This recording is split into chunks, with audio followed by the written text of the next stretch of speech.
Welcome, good evening, dear guests. I'm so happy that you're here, despite the weather. That's always nice. This is our number 2, Moving Towards Zero, the second last talk. The last one will be on May 21. And the festival, the whole bunch of information and happenings will take place June 26 to 28. Check it out. Now it's my great honor and pleasure to welcome Samsam and Farah for What's the Point Anyway?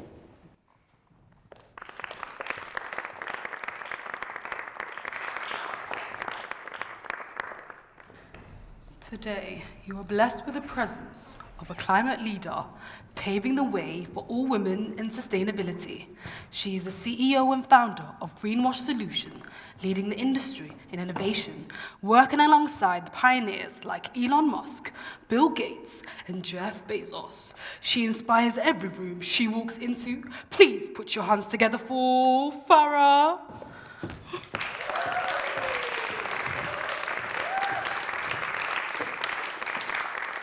Hello, everyone. I'm so pleased to be here right now. What a wonderful event and a wonderful audience. Wow. I'm Farah Ahmed, and I'm here to talk to you about Greenwash Solutions. But a little bit about me first. I'm really passionate about sustainable enterprise. It really began for me with a love of wildlife. As a child, I was very drawn to the plight of the poor polar bears. I'm so lucky that I've been able to build that love for trees and polar bears and pandas and tigers into a very successful career.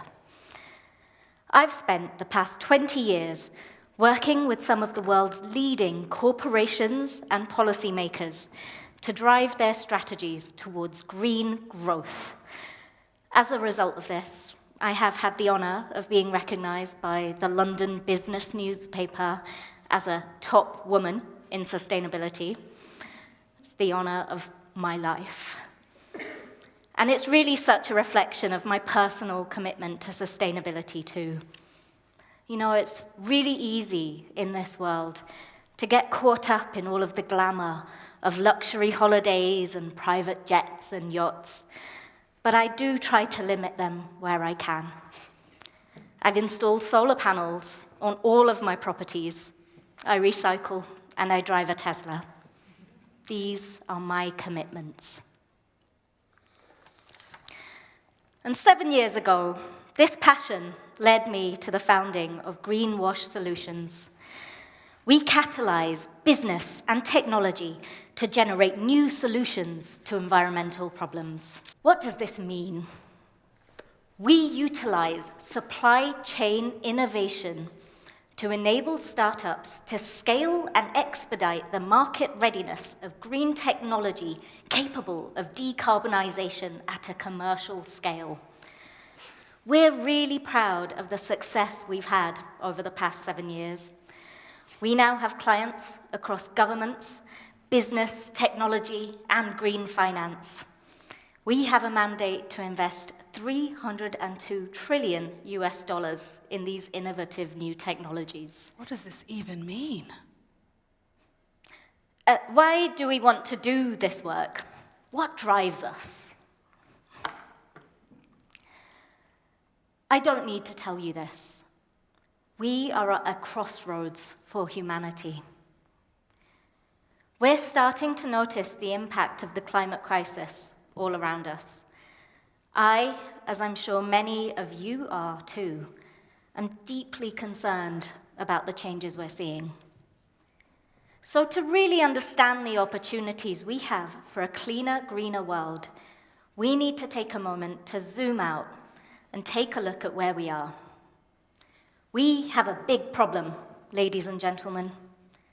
The Earth is heating up, and it's changing everything about how we live, how we work, how we do business, and how we secure our supply chains in at-risk countries. No, not the supply chains.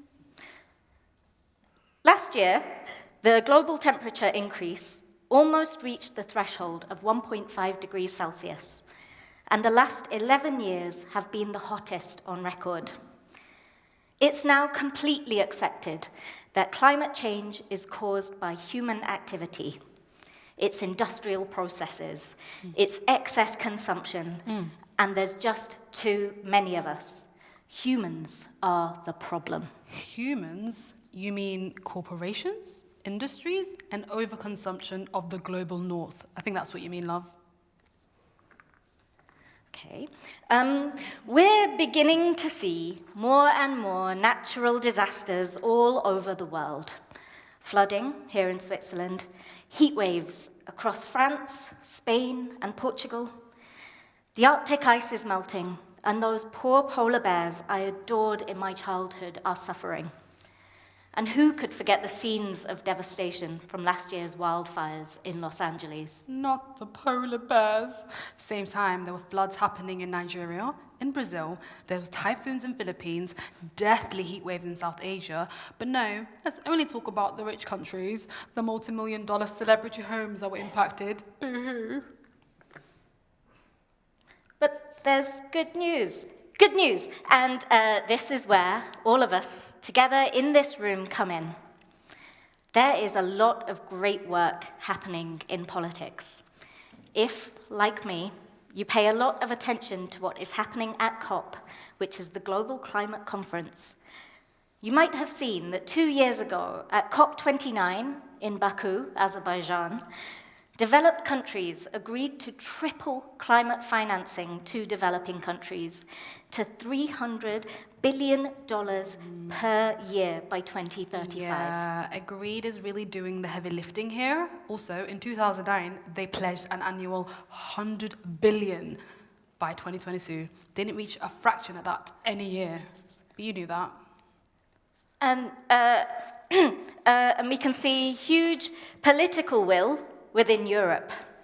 EU member states are the world's largest provider of climate finance. They have agreed together that a bigger share of climate finance must go towards adaptation, paving the way for new business opportunities in European markets, maximizing pathways for adaptation services, products, and technologies. This is real leadership. Political will, which will? Calling it climate leadership, while the EU is spending $100 billion plus a year on fossil fuel subsidies, is like pouring water on a fire with one hand and petrol with the other. Nonsensical. Can we find out what's okay? And we cannot, of course, forget Switzerland's leading role in this work. One of the ways in which your country is a true pioneer is through carbon markets. This is a fantastic opportunity that can really benefit developing economies. It can provide investment for efficient, low-carbon growth paths that these countries could not otherwise afford. It can also provide subsistence to low-income communities to prevent them from engaging in environmentally destructive practices that would otherwise be their sole income source. Things like selling scavenged waste, which people might burn for fuel, or cutting down trees without the correct permissions. Carbon markets aren't climate justice. They're just carbon colonialism with better branding. So it's a real win-win. Through carbon markets, we can achieve our national carbon targets while providing pathways to funding for projects which support people in the developing world. But how does this actually work in practice? The Paris Agreement has a mechanism where countries can make agreements to allow for the transfer of carbon emissions. Switzerland has a fantastic lever for this through the Federal CO2 Act. As part of this act, 1/3 of emissions reductions can happen abroad. So Switzerland can finance another country's climate projects and in return receives emissions reduction certificates, which you can put towards your national climate targets. Your domestic policies have a real impact where it can really count. And in fact, Switzerland has already made very productive agreements with a number of countries across Africa and South America. No. Let me tell you how this works in practice for real. This whole model depends on one idea, that pollution is fine as long as you can afford to balance the book somewhere else.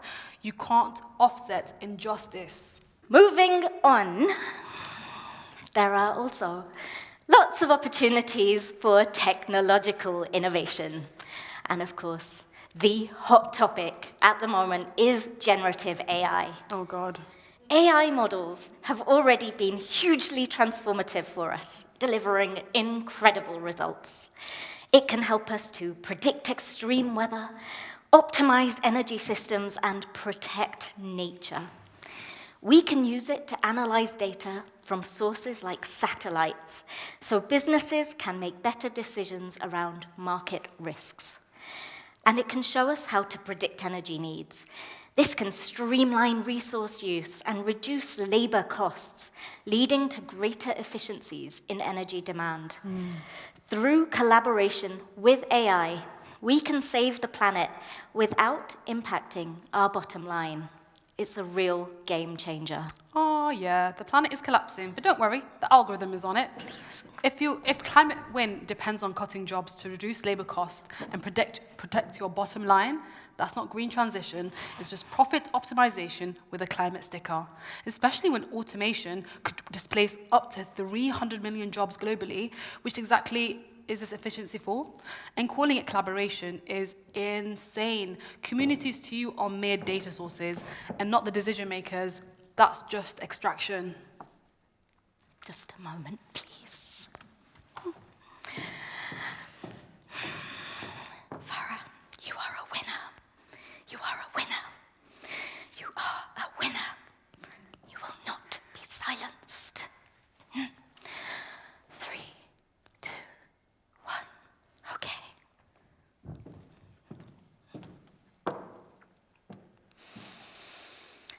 Let's get back to some climate solutions, folks. There are a whole host of other incredible emerging technologies at our disposal, which have really been at the forefront of the new ways in which we're thinking about how we take back control of our weather systems. Oh, God. I'll talk you through just a few of these now. How about you control your carbon emissions rather than the weather? First, we have carbon capture and storage. This basically means using different technologies to capture carbon emitted from intensive industrial processes like steel and cement production, or from the burning of fossil fuels for energy production. Because the reality is, we will still need to work with these industries and use coal, gas, and oil through this transition. Of course. We can take this captured carbon, and this can be stored deep underground. And this is something which gives us extra time without disrupting our economies. And there are fantastic startups using captured carbon to make diamonds, for example. I was incredibly privileged that my third engagement ring featured one of these diamonds. What an honor. Screw your diamond ring. Carbon capture tackles under 0.1% of emissions, but gets sold like it's saving the world.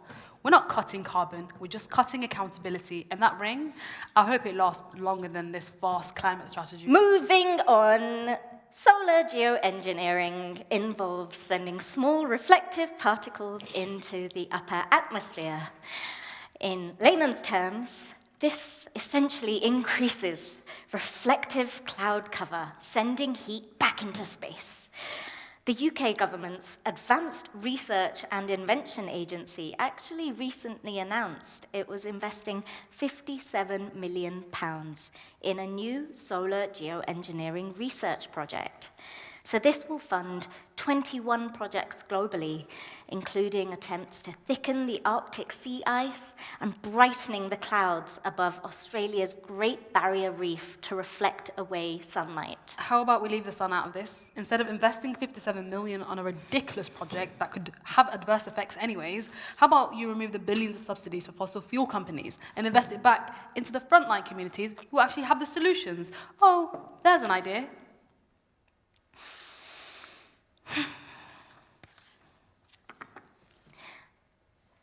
What makes all of this really successful? It's collaboration.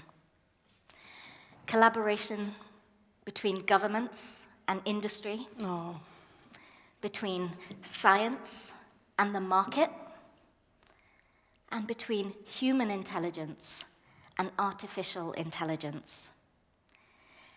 It's about bringing everyone on board. At Greenwash Solutions, we're really proud to partner with the world's top energy experts. And they may not come from where you'd expect. Scientists and engineers at BP, Adani, OpenAI, and many other organizations like these. Are you all hearing this? They might actually hold the keys to the future. They have the knowledge and the resources that we need so that we don't have to sacrifice our economies or the way that we live. With the right ideas and the right investment, we can make the planet great again. Yeah, I'm seriously not hearing this. This is why Are we in the same room? Companies should be part of climate negotiations. Are you okay? COP. They are often painted as the bad guy in the climate world, Yeah, but we're not here to to pass judgment. Billionaires, tech entrepreneurs, investors, job creators, they're all human too, and they're trying to build stable and secure economies, and they've done so much to make our lives better? And more convenient and stable. For who? More convenient for who? Please, answer the question. Look, I know I've interrupted multiple times today, but surely we can't listen to this. What are you doing here? Look, my interrupting might have made you uncomfortable, but I can't listen to any more of this. Because for me, the truth is that discomfort. And I need to be able to call it out. Because the closest thing we have to honesty in this room is witnessing something that's very familiar. These conversations again and again. A crisis explained to us beautifully, packaged to us clearly, and then marketed back to us by the very same systems that were built to create it. Who do you think you are? Yeah, we've seen the data. We've seen the rising temperatures, and we know that there are disasters. We've heard about these innovations. We've heard about her talk about investments and opportunity. But let's be real for a moment. If we understood the crisis was enough, we would have solved it, right? So the question isn't, do we know what's happening? The question is, despite knowing what's happening, why do we keep choosing the same responses? Anyone? Silence. I thought so. Because every solution we've heard today has stayed within the same boundaries of profit, of growth, and of political convenience. Dancing around the issue instead of trying to solve it. We are talking about innovation. Carbon markets. So pollution can continue, just somewhere else. Not reduced, not stopped. Just, moved somewhere else. From a place with power to a place without power. We've seen what that looks like. Forest projects where land is suddenly protected, but the people who lived in that land for generations are pushed out. They're criminalized, and they're told how to exist on their own land. Communities in Africa and Latin America are being turned into carbon sinks. So what? Corporations like yourselves in Europe can keep emitting with a clearer conscience? We are helping those countries. Helping who? Climate finance. Let's talk about that. Promised in the future, negotiated in rooms far from the people who need it now. And when does it arrive? When it arrives, it comes in loans. It comes in debts. If it ever arrives at all. What? And the same countries that have contributed the least to the crisis are now expected to pay to survive it. Look at Pakistan after the floods. Look at countries like across East Africa after the droughts. Billions were pledged. A fraction of that delivered, and even that came with its own conditions. That's not support, that's control. That's not the fault of the system, that's because of corruption. And she spoke about technological innovations. She sold us progress designed to optimize a fundamentally broken system. We're told AI will make things efficient, that carbon capture will clean things up, but efficient for who exactly? Because right now, data centers are powering this so-called green future, are consuming massive amounts of water and energy in places already facing scarcity. We're working on this problem. Of course you are. Water diverted, communities rationing, so that system extraction can become what? A little bit smarter? Don't listen. This isn't just a climate crisis. This is a crisis of power. It's a crisis of power over land, resources, labor, and whose lives are valued. Of course, all lives are valuable. And once you see that, you realize why these solutions are farce. Because she's not trying to fix a system. She's trying to profit from it. This is ridiculous. I'm sorry. Security, why are we letting this person on the stage? Look, we can't fix a system that was never designed to be fair in the first place. We can't talk about emissions as if they exist in isolation somewhere else. But emissions, they come from somewhere. They come from extraction, overproduction, and a model of growth that depends on taking more and more and more than the planet and the people can give. And see, until we confront that very truth, we'll be having these same conversations where everything sounds pretty and nice, but we're getting nowhere. And you know what's missing here? You know what's been missing? Again and again and again is the people. Not as mere statistics, but as not as these vulnerable communities at risk, but as those already living in these realities. Those ones that are losing their homes to flooding, forced to move and to navigate a system that they didn't create, but are expected to survive. And yet, they're absent from any of these solutions, and even an acknowledgement of them. The absence is not accidental. It tells us exactly how the system was designed and who it was designed for. So when we talk about solutions, let's step back a bit and let's be honest about what that actually demands. It demands reducing consumption where it's the highest, holding accountable corporations and governments, and redistributing power, not just resources. And centering the people who've been pushed to the very margins of these conversations. Not because it sounds good or it sounds great, because anything less just isn't enough. Because you can't solve a crisis with the very same logic that created it in the first place. You can't offset injustice. You can't automate your way out of inequality or invest your way out of a system that was built upon extraction. But I kind of reckon you knew that already. I'm sure you've heard that all before. But I don't think you'll do anything about it. So I guess, what's the point anyway?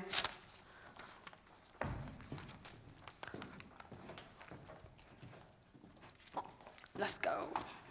All right. Hello.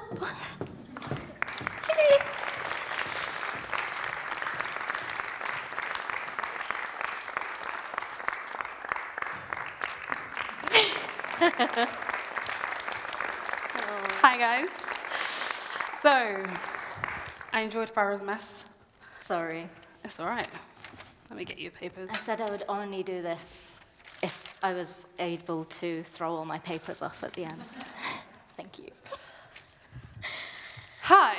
So, firstly, we'll break the, what do they call it? The Fourth wall there. The fourth wall. We'll break the fourth wall and invite you into the space as as guests in our living room and have a conversation. But first, I guess let's kick off with actually introducing ourselves, not Farah as a tech CEO. I could do that.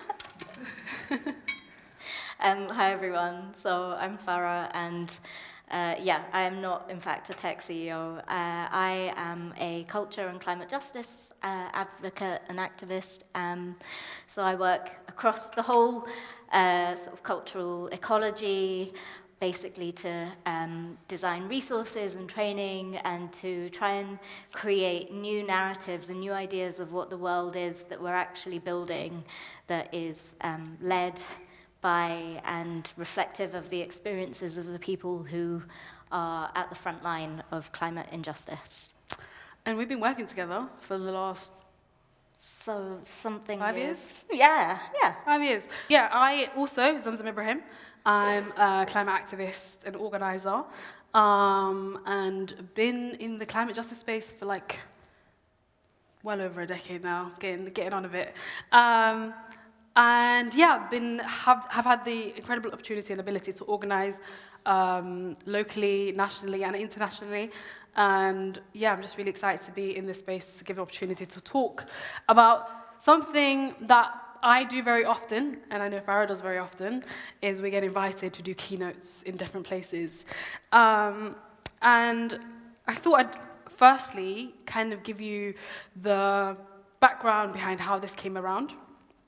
So it started with Katia contacting myself, who we also met as a part of a program that we delivered as facilitators for the Creative Climate Leadership course that JB run, which Katia was a participant, and there's some other participants in the room as well. Hi, guys. And it was to do a keynote, actually. You asked me to speak. And I was like, Katia, I've got a different idea. What do you think about? And I came up with this idea of essentially mocking the same, not necessarily mocking, but like actually highlighting the really dangerous narratives of like greenwashing that we see. Like I would be invited to speak right alongside a CEO like Greenwashing Solutions, and like we have completely different fundamental beliefs and policies, and I'm like speaking on this, and then they're speaking on these like selling you these like nonsensical like solutions to climate, but we get invited to the same spaces, right? And like for me it's so frustrating, but like often what happens is very well-meaning people come to these spaces and they're like, oh yeah, but you know, you've got some really important things to say, you know, you're just community organizing, but like, she's got real solutions. And I'm like, no, actually, I'm dealing with the problems that offset from these solutions that you see as viable. And so I actually thought maybe if we put it in a format of a play, and I've always like joked that I'm not creative, and like Farah brought out my inner creative human being, but like we were like, actually, maybe we just make it as obvious as possible and call this out. Because actually, if I'd shared this slide with you, I'm sure many of you would think, yeah, it sounds about right.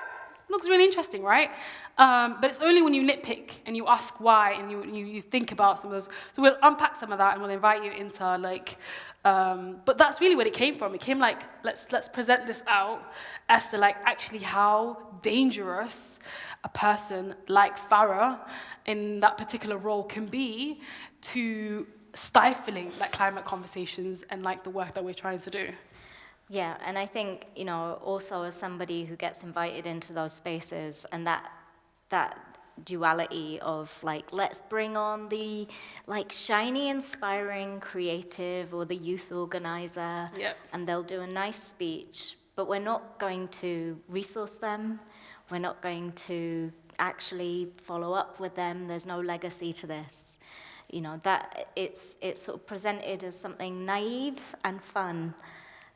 But really when you're in these spaces and you're working in the kinds of spaces that Zamzam and I work in, you see like where the people who are engaging with the people who are really already feeling it, who are at the sharp end of the climate crisis, who are not victims in this, who are people with solutions, ideas, relationship with the natural world and relationship with each other, that these tech solutions that get all the resources and get all the funding don't have. And, you know, the reality is that I as the person that I am in real life, would never get the kind of resources that greenwash solutions would get. So, but there's an absurdity to it all as well. Once you start to pick these narratives apart, it's absurd. I've sat on panels where I've literally laughed at how ridiculous some of the things are that people are presenting. You know, like, heads of sustainability, like we're on the 40th floor of a skyscraper, and I don't know why I'm there, but I'm doing it for free too. People talking about using AI to build cities to surveil and track who's moving where and how they're using it, so you can make more efficiencies in the energy of the city. And it's like, well, there's so many other ways that we can do this through the design of our spaces, through the ways that we have relationships with one another that don't require like ever more intensive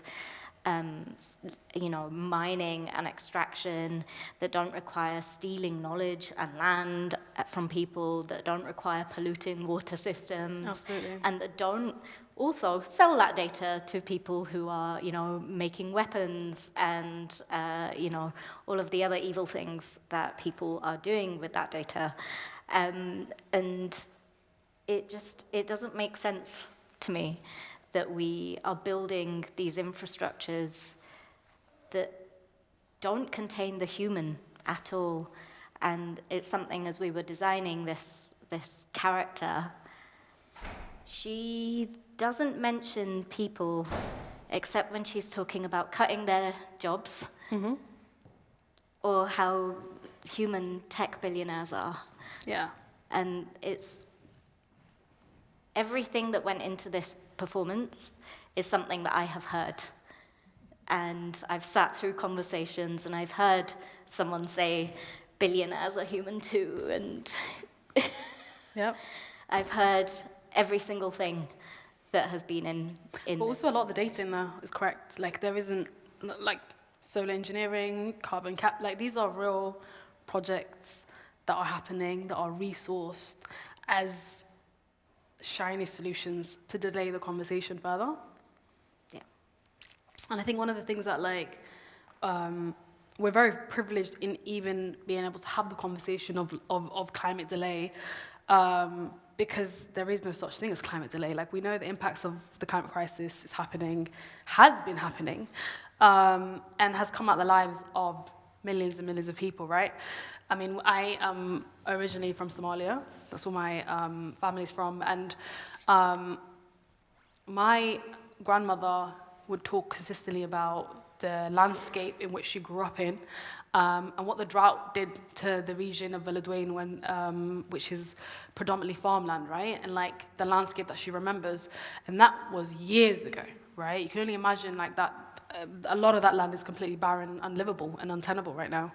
And so when people lose their ability to live on their own land, they essentially have no choice but to move, to migrate, or to just like, in terms of survival, or just don't survive at all. They don't make it. And so it's really much like a survival from the aspect of the work that we do.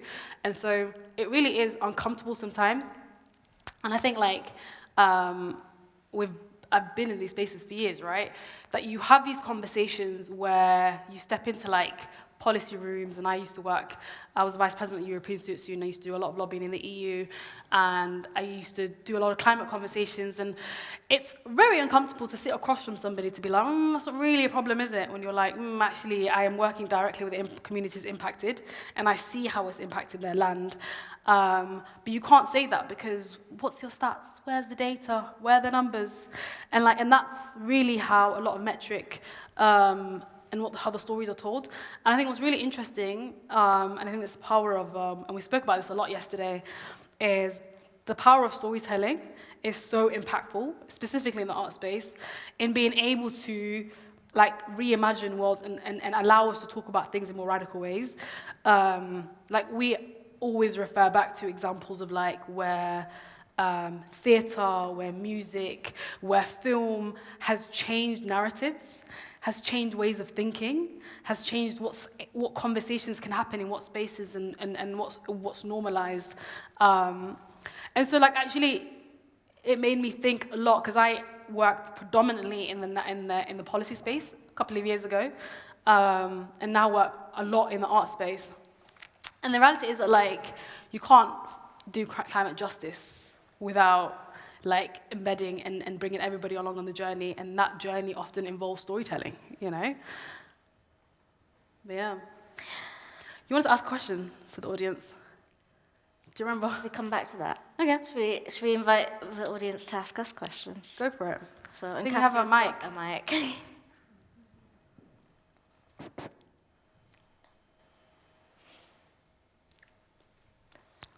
Any questions?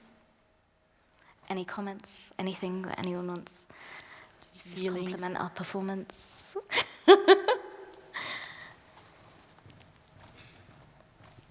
Could you say something about the 300 billion? That's my question. The climate finance, yeah. Well, so every year at COP, we get all of these headlines of, you know, this much money has been pledged, this much money has been pledged, as Zamzam's ghostly voice pointed out a few years ago. It was 100 billion that was pledged Annually. That hasn't happened. So they're pledges. It doesn't mean that that money has materialized.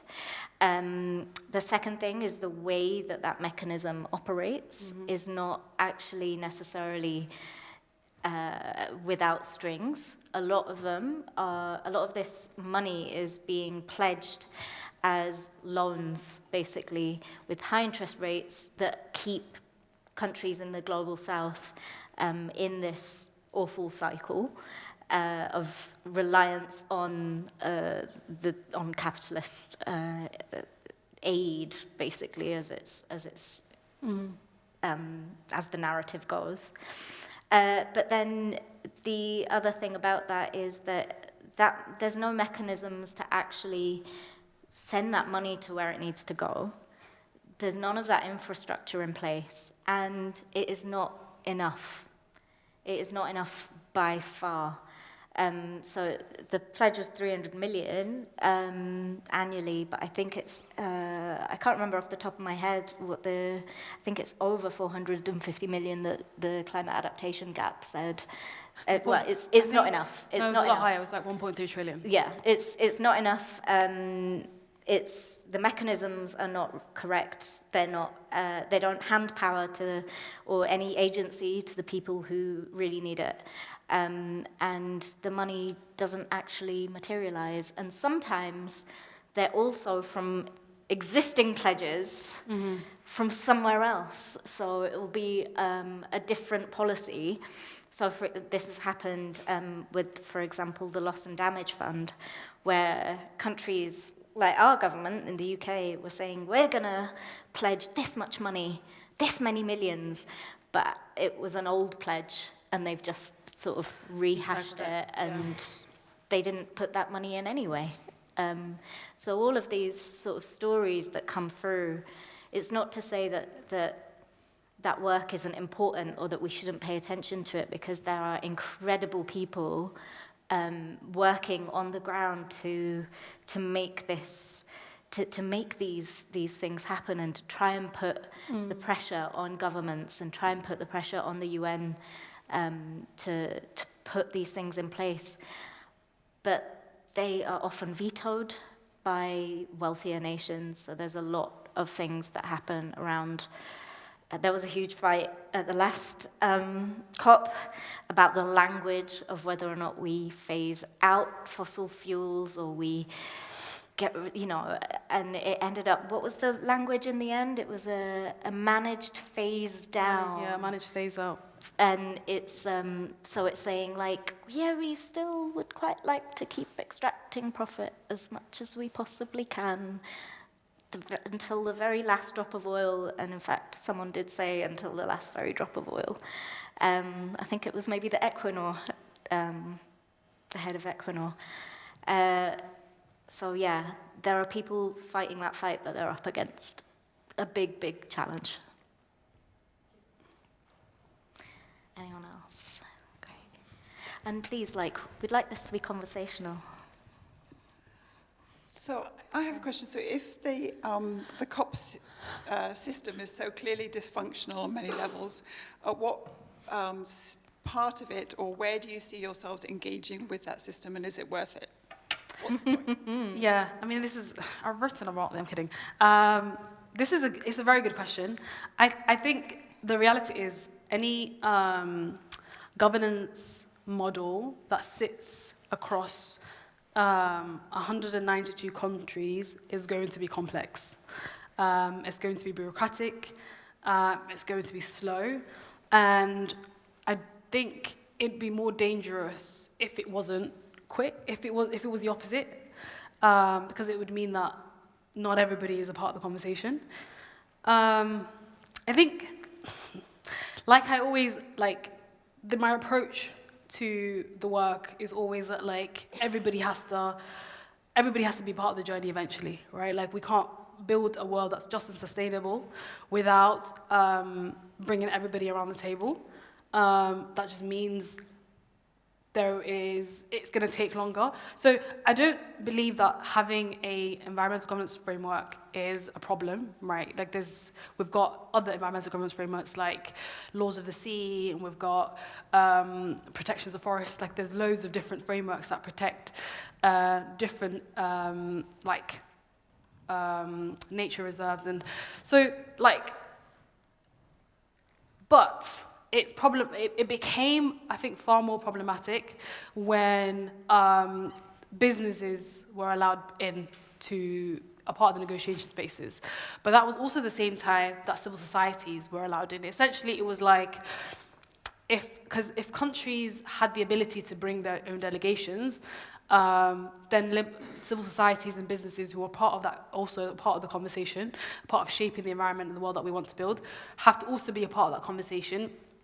But then, of course, what happens is that they're better resourced than us, and they have a big financial interest in making sure they stifle the conversation in that room.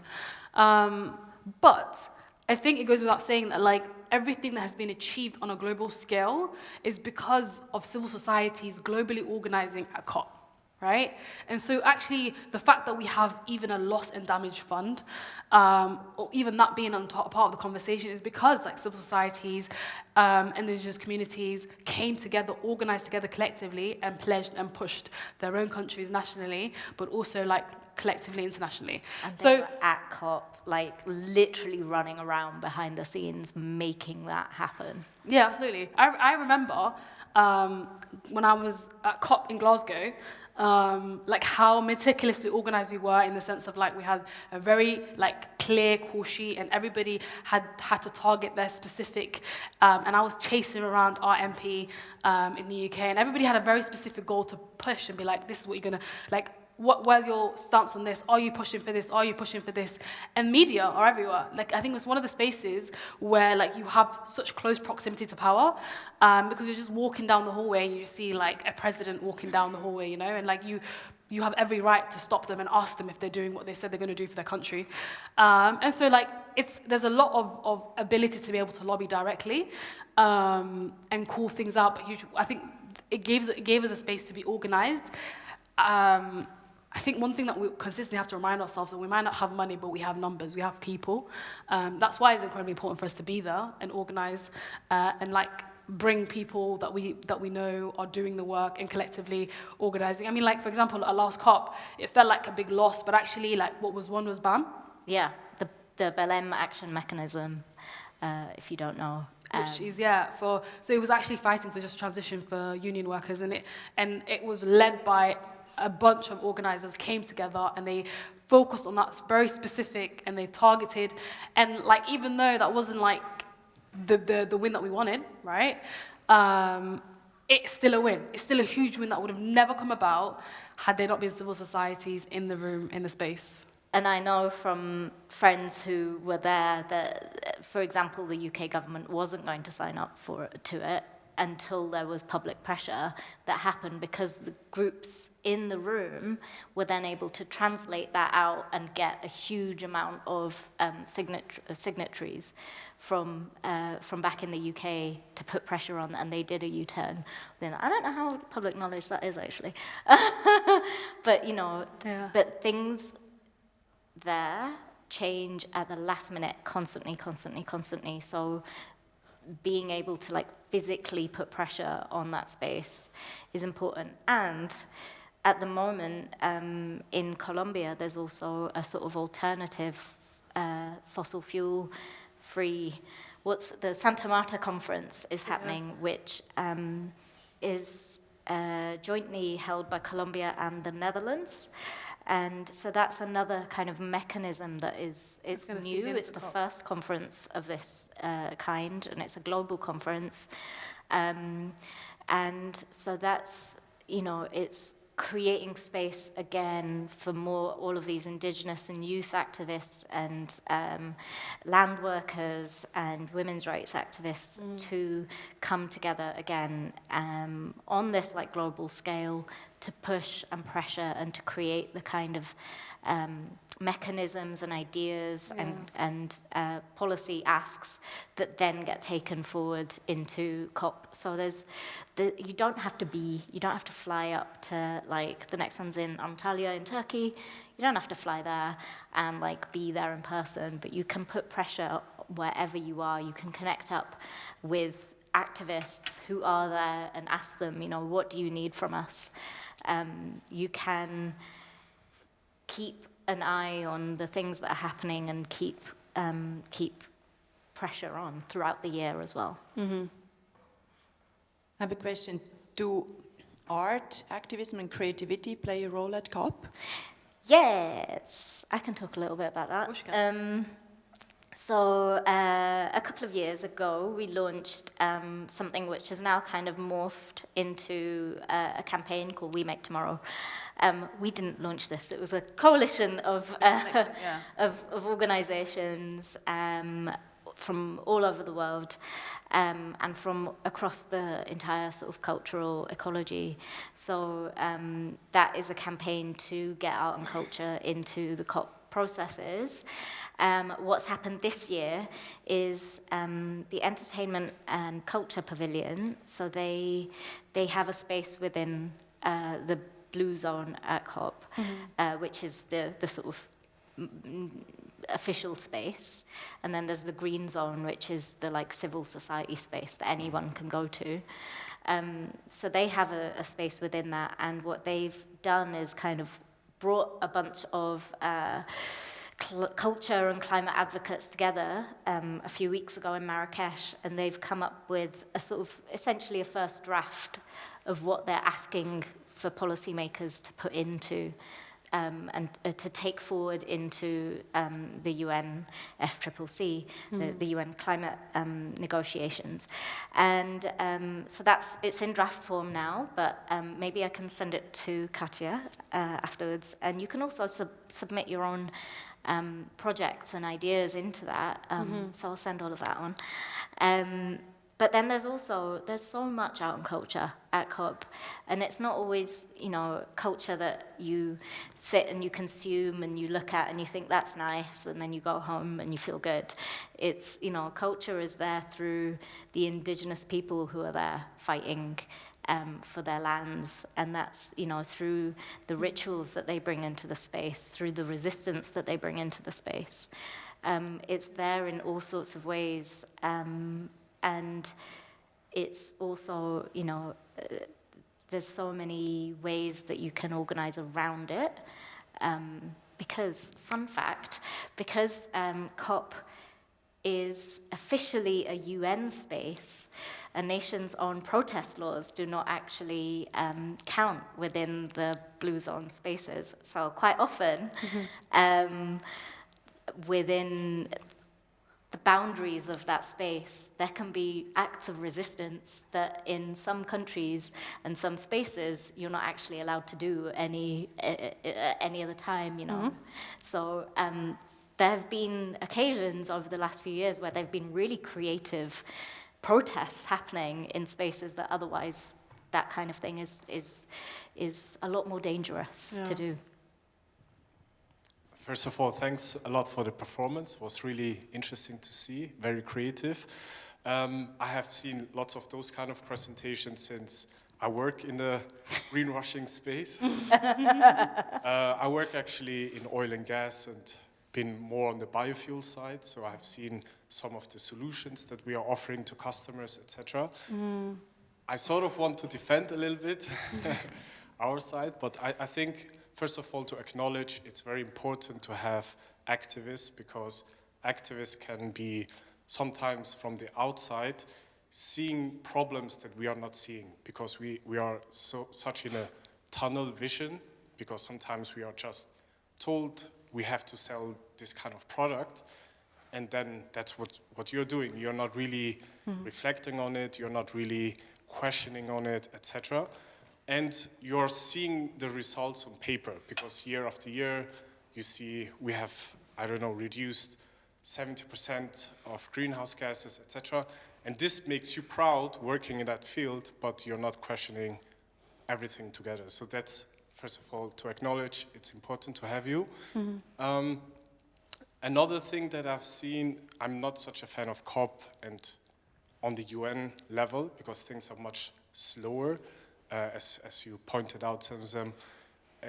It takes a lot to bring so many different countries together to agree on something, and especially having bigger countries that can just veto everything all together. So progress is very slow. But in Europe, I did notice that there has been lots of progress. Looking at European oil and gas companies, they have had quite a transformation over the last 20 years. All of them, whether it's Shell, BP, whether it's Equinor, actually used to be called differently.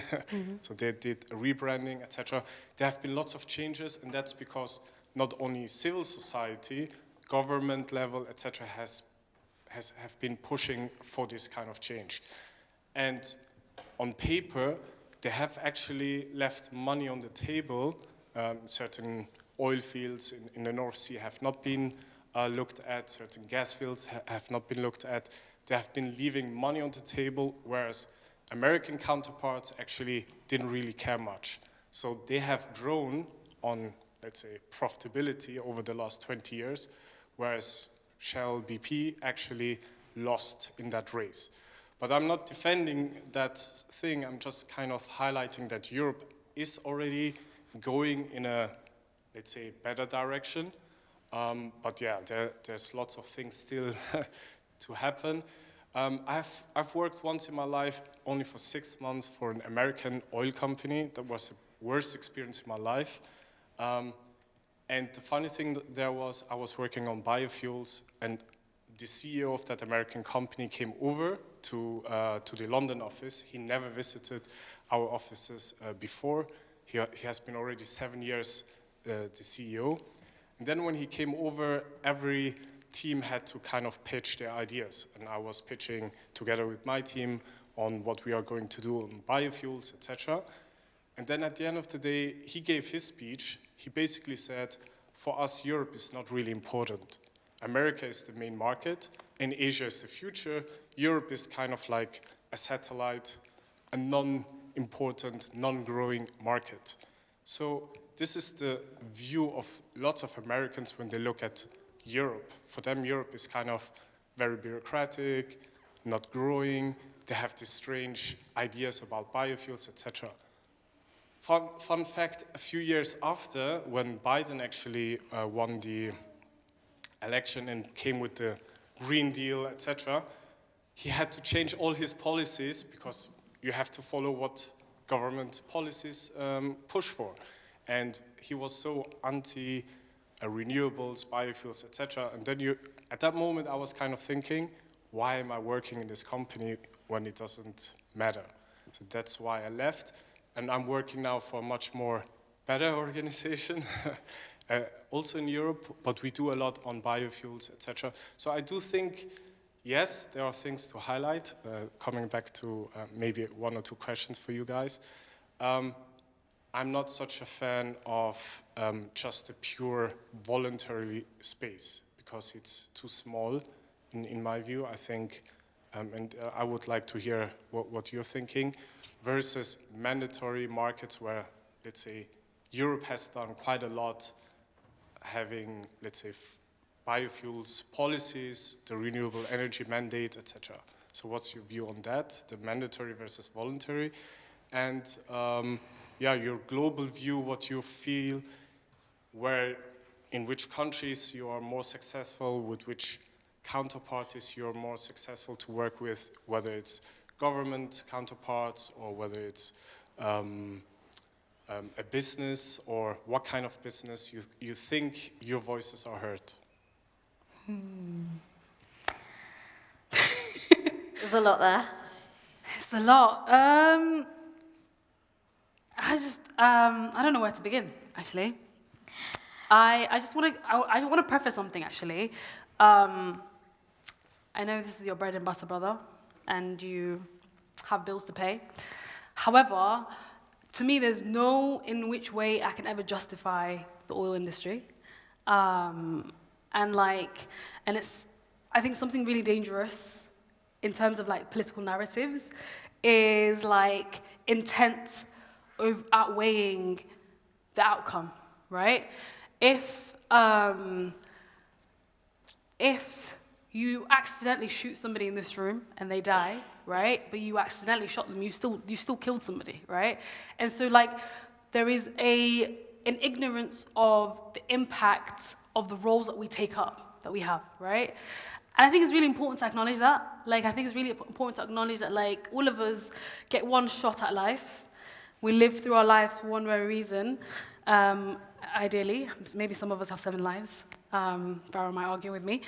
But, like, the reality is that, like, we have one shot at making this world a better place, and you choose what you do with that time. And there is, in no way, you could ever convince me that an oil industry is doing good for the world, right? And also, on top of that, like, what we can't do is absolve Europe of its own crimes, firstly. And also, like, this, and this comes up all the time, like, in the UK, there's this consistent narrative that, like, oh, look at EU, the EU's doing amazing, and, like, we should do better in this. But, like, actually, like, doing better but still causing harm is still causing harm. And I think it's really important to acknowledge that. Like, there might be like 100 million invested in climate education, but actually there's billions in like fossil fuel subsidies, right? 100,000 invested in like in economies and in supporting communities, but actually they're also spending a couple of billions on arms and so like actually like the amount of money, there's the huge disparities of our money, right? As EU, I'm Swedish, I was born in Sweden. As an EU citizen, there's huge disparities in the money that's going in to our communities and like are perceived of what's good than actually what is being invested. And I think the reality is that like, and what we tried to like really show out in this particular play was an understanding that like, if you're working for profit, you're always going to be working for profit. And we live in a world now, and I think it's really incredible to realize, and COP has shown this more and more, is that we live in a world not controlled by states, but controlled by global multi-million corporations. Multi-billion now, actually. And so, like, when these corporations hold all the money, they hold the power, and they control our governments, right? They get deals and subsidies and support in which ways that continues to allow them to exploit working forces and labor and communities to be able, under the guise of like bringing in more of a working community, right? Like there is so much of like, I think one of the things that like I often get frustrated is like we don't ask the question why.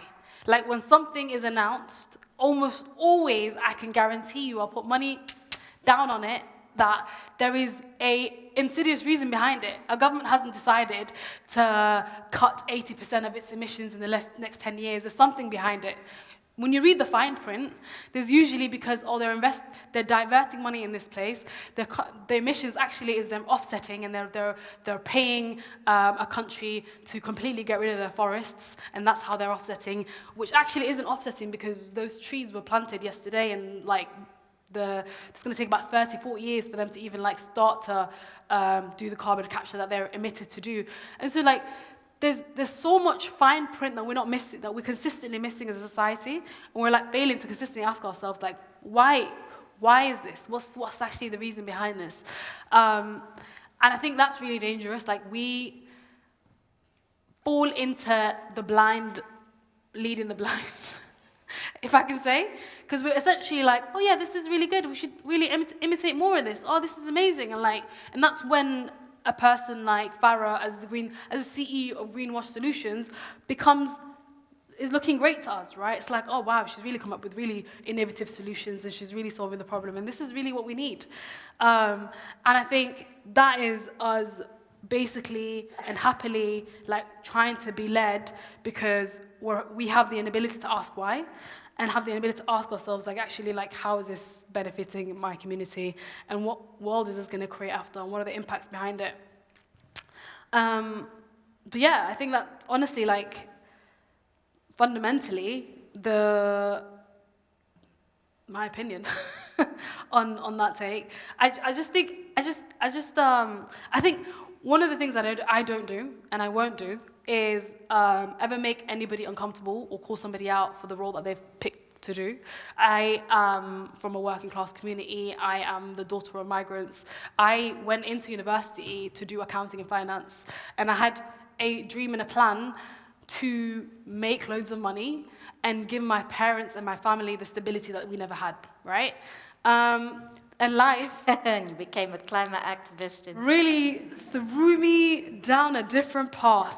But like my intention, right, because I was raised in a state of survival, right, my intention was to create stability for myself. And so like I know what it's like to be in those environments, to be able to survive. But at the same time, I think I recognize that like this work like requires us collectively to like have these honest conversations, uncomfortable conversations, and really reflect on like the decisions that we make and who it impacts and who's it for, the positions that we hold in the different elements of our work, in our personal relationships, and like how comfortable we are to like do the uncomfortable, like calling out, listening to Farah today and calling her out. How many of you would actually do that in a room? If you went to a talk and you heard somebody talking complete nonsensical BS, like how many of you would be comfortable to call it out? I know I have. I have. You know? And I think it's important, like to put yourself in that uncomfortable position and call things out. There's so much to say. When we were planning this, we actually had a section about liquid natural gas. Yeah, we did. And I decided to take it out because the situation around fossil fuels is, at the moment, changing constantly because of the Strait of Hormuz and the closure of that. But what it shows is our reliance on this global fossil fuel trade is actually, it's still making, even though we aren't able to access these fossil fuels that's supposedly making our world much better, and that also did come from a climate campaign video that I saw once about how we have a lot to thank fossil fuels for. You know, we're reliant on these huge global systems that even when we don't have access to the product, is still making companies billions, like, per day. And there was, I can't remember off the top of my head the exact amount, but it was like an eye-watering amount the other day that I saw in the news of how much companies are making off the closure of the strait, because they're able to then hike up prices. And who does that impact? That impacts hospitals, it impacts working class people, it impacts people who are not able to feed themselves. But somebody's making a profit off of this. And so for me, the oil and gas industry does not have, as an industry, a part to play in the future. it doesn't mean that we don't have like any energy at all, but there has to be conversations, because so many of our conversations are about swapping something out like for like. Yeah. Like, I have a car, I'm gonna get an electric car. So we all end up with electric cars. I've got this, and I'm gonna like buy the sustainable eco version of it. If a solution can be bought in a supermarket, then what change does it make to society as a fundamental whole? Is it really a solution? And so what we're not talking about is solidarity economies of community energy, of community ownership, of people having agency in localized ways that are responsive and reflective of the environment surrounding them and surrounding us.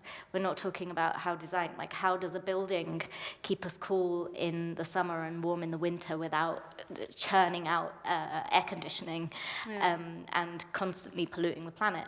These are all far more holistic conversations, and I think that people like you, if you're like, you know, already thinking about the role that you're playing and the skills that you have,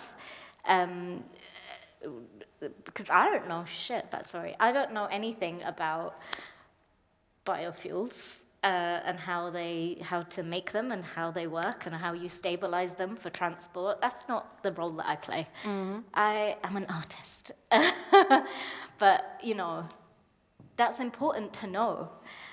But like, where does that knowledge get put to use? For whose benefit and for whose profit, or whose benefit? Like, who gets the fruits of that labor and that knowledge? And there's so many. We're ultimately not going to solve this problem in this like globalized capitalist way. The markets aren't going to solve it for us, because we can see, you know, when we look at thousands of years of human history, you can see where the problem started. And, you know, as Audre Lorde said, the master's tools will not dismantle the master's house. So instead, like, what are the skills that we have and the knowledge that we have? What are we actually building collectively together that is an alternative to that world, that is an alternative to that industry, that is an alternative to industrial agriculture, or an alternative to like massive industrialized steel and cement production? Or, you know, when we have had for millennia all of these solutions at our fingertips, in our local environments, in our knowledge, in our culture, in the way that we relate to the land and to one another. We've always had those solutions. And so again, like, and there's something else that I want to say just in terms of like the relationship to the culture, to culture as an industry, it's a conversation that we have a lot around fossil fuel sponsorship of the arts. And I don't know what, you know, I think that there's probably very similar conversations we're having in Switzerland and in the UK. And one of the things that we're often told is, you know, we need this money, but what it gives fossil fuels is what we call a social license to operate. So we give them the validation. It means that there's also examples where it means that they're shaping narratives, again, in a dangerous way. So the Science Museum in London has sponsorship through Adani, and they've, you know, said it's the renewable energy arm. It's the same company. But what that means is that Adani has had a say in how some of the narratives of climate change in some of the children's exhibitions are written. Yeah. You know, and there's an organization called Culture Unstained who have lots of research on their website about, and they were part of a coalition called Art Not Oil, and they did research around the amount that oil and gas companies invest in renewables versus the amount that they invest in their PR about renewables. And it's basically like complete opposite, like, 90% of, or something like 96%, again, statistics I'm remembering from a while ago, but over 90% of their PR is about what they're doing in renewables, but then only like 4% is actually going invested into renewables.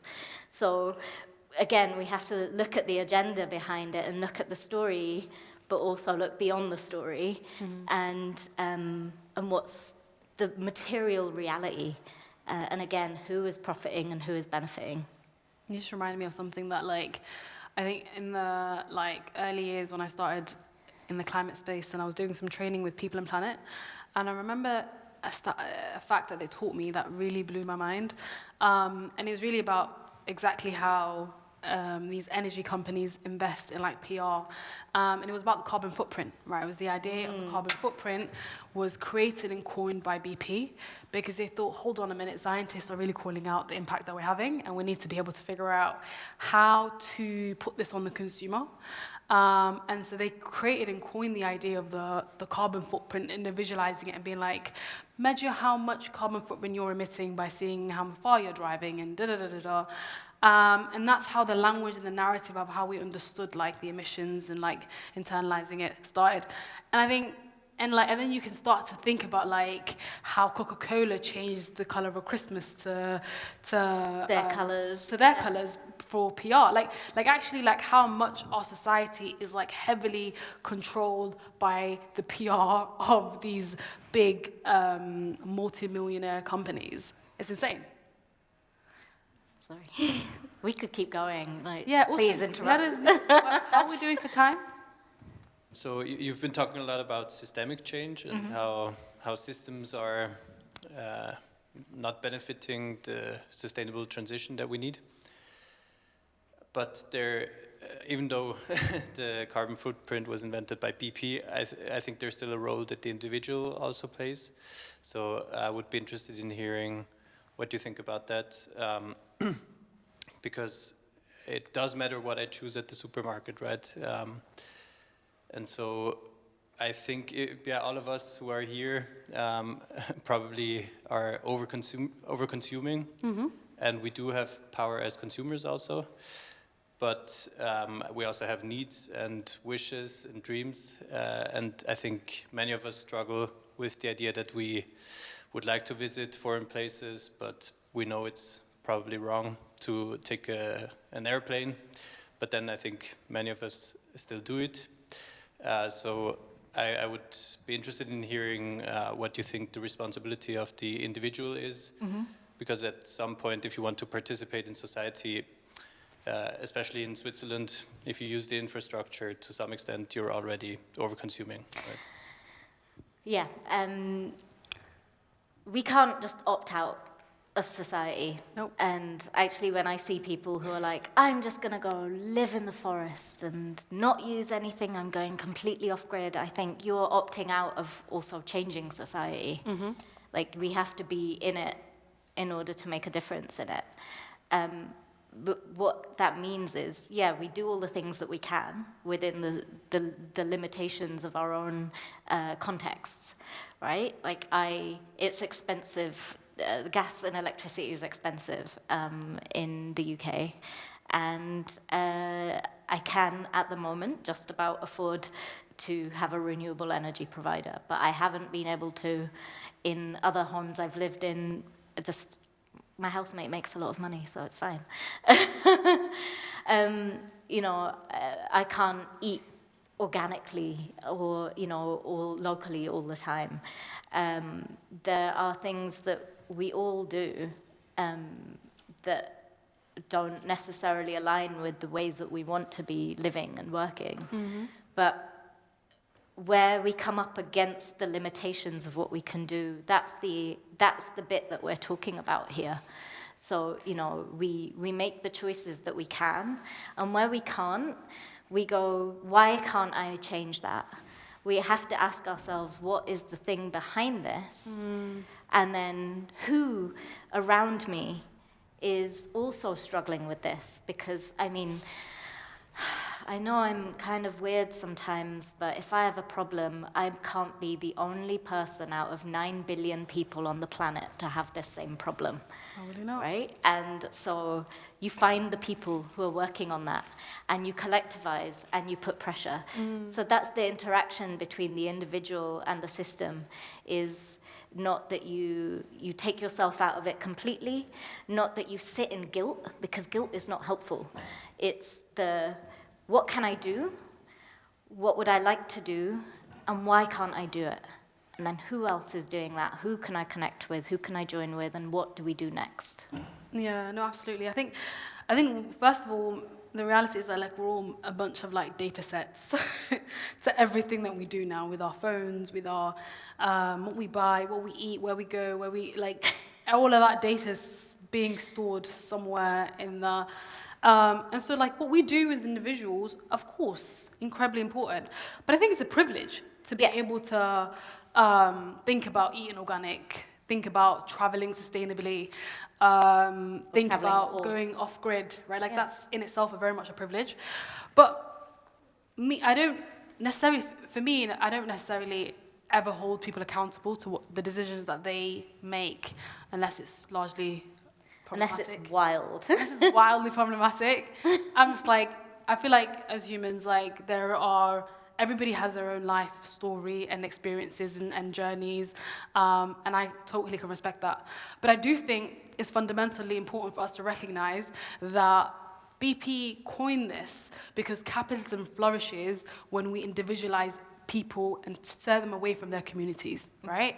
Like, the minute we stopped existing as communities, as collectives, as even like family units, right?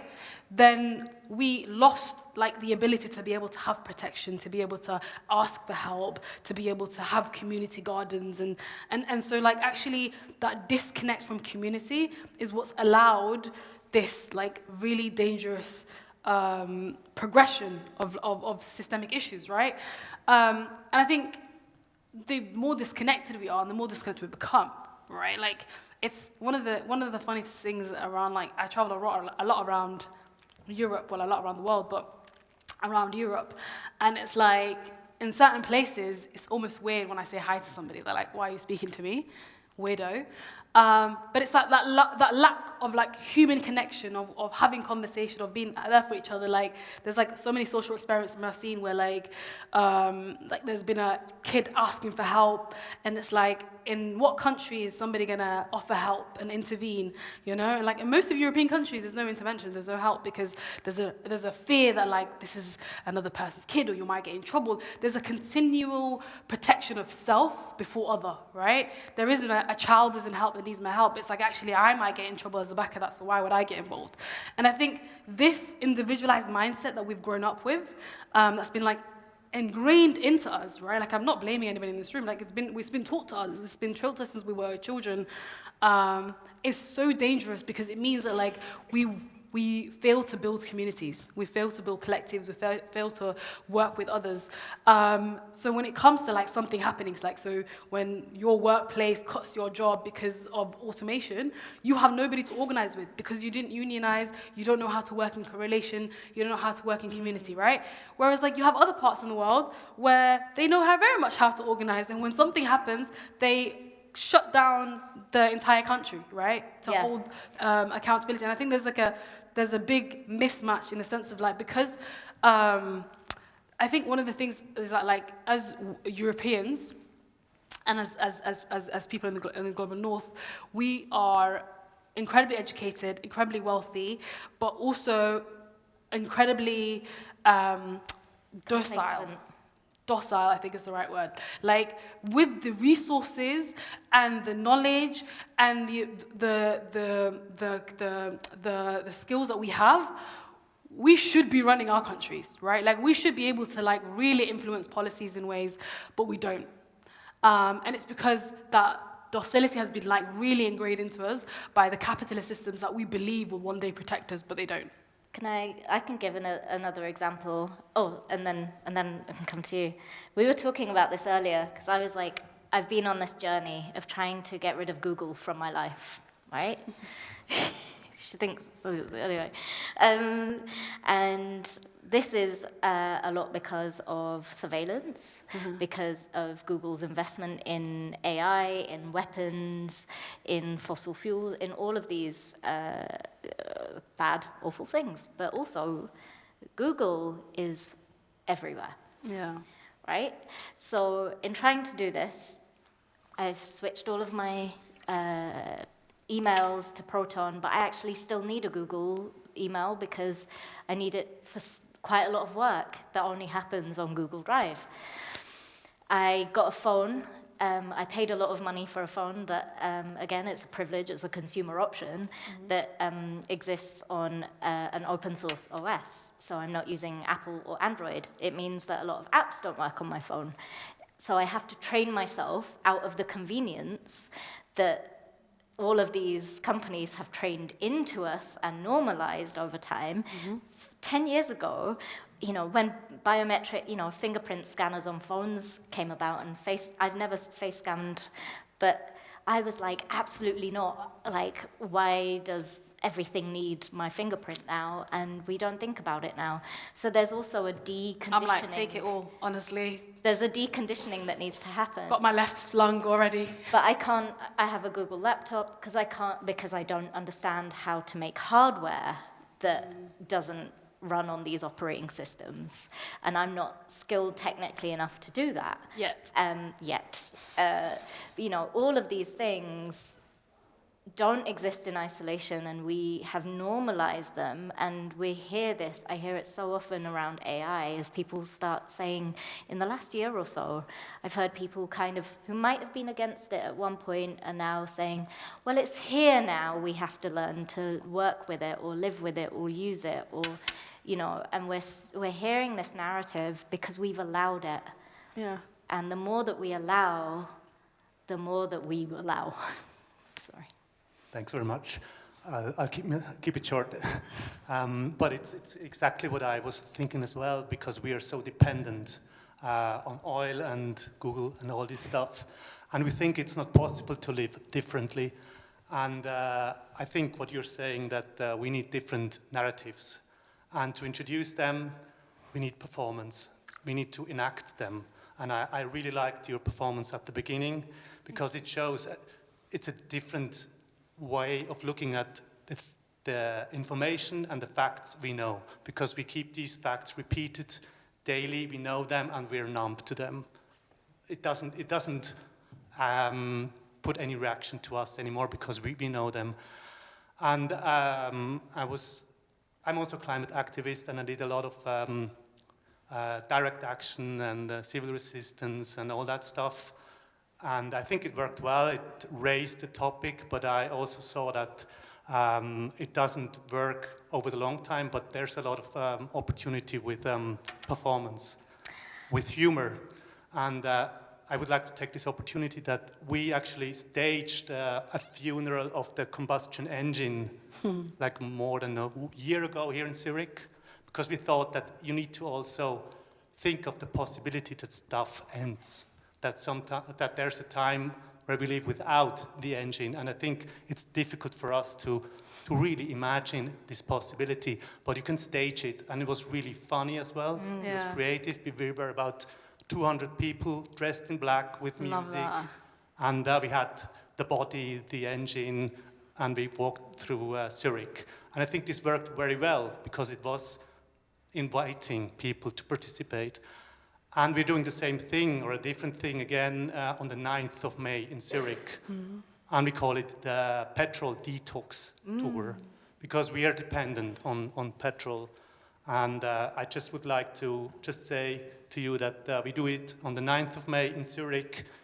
We have everything we need, so it's legal, and we do dress up, we have music, we have 3 choirs actually. And we want to go through Zurich and just acknowledge we are dependent on oil. It's important for us now, but we need to get rid of it, and we need to free ourselves. And I think a way to show this is to enact it. And that's what I really liked about your performance as well. And one question, but would be, is there other narratives you have tried out and that worked? This is our first attempt at this, but we were talking about some other...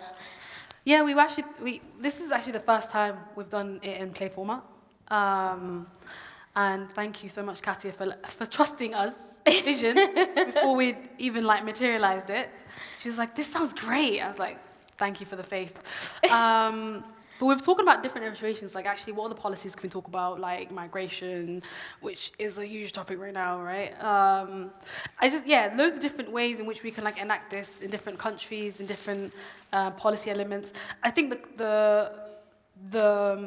for me, I love the Yes Men. Have you ever heard of the Yes Men? So the Yes Men are they do these big pranks, with a climate narrative, but often they, a big one that they usually do is they pretend to be Shell execs, and they go into conferences and they play these roles, and it's huge pranks, and they get sued all the time, and it's hilarious. If you've never seen the Yes Men, we made a lot of effort not to get sued today. Yeah, I had to be you can't say that, it's pre-recorded. But if you ever go on YouTube, go check out Yes Men. They're amazing. I've had the amazing opportunity of meeting and working with Mike Bonanno, but they're honestly incredible. But it's literally they raise awareness through laughter, and they have a clear political plan and campaign attached to their work, which you don't realize until after it. And I think for me it's really important to link art has a massive part to play in the storytelling, and making things obvious when it's not obvious. Well, we always say art is what's needed when words can no longer can't, right? And so for me this is incredibly it was loads of fun. First of all, definitely do this again. You should hear our recordings of our planning. Comedy gold. Comedy gold. Yeah, I never thought of myself as a comedian, but I enjoyed taking the jumps, because it's one of those things where you think about, you do this in real life, right? But also I'm how much of this is the audience? One thing I was told is that Swiss people don't do comedy. So I was nervous. It is to the CCC cohort that I was with recently. They did tell me that, so I was a little bit nervous, but I feel it landed, and you guys kind of understood the jokes, right? Yeah? Definitely. So no, thank you. So maybe this is a brilliant moment to close it. I want to thank you both so much. Thanks a lot for trying this. I see a future there for you in comedy. Why not? Thank you also for the engaged audience and for your inspiration and insights. I found that super inspiring. I wanted to ask you about where is your hope, but I can tell you also a fun fact that this is also a bit your co-responsibility that it happens, what we do, and that we are going towards zero and staging this whole festival. Because 2 years ago, with your whole energy and enthusiasm and hope, you were kind of keeping me going. Aww. So thanks a lot for this. Thank you. Thank you.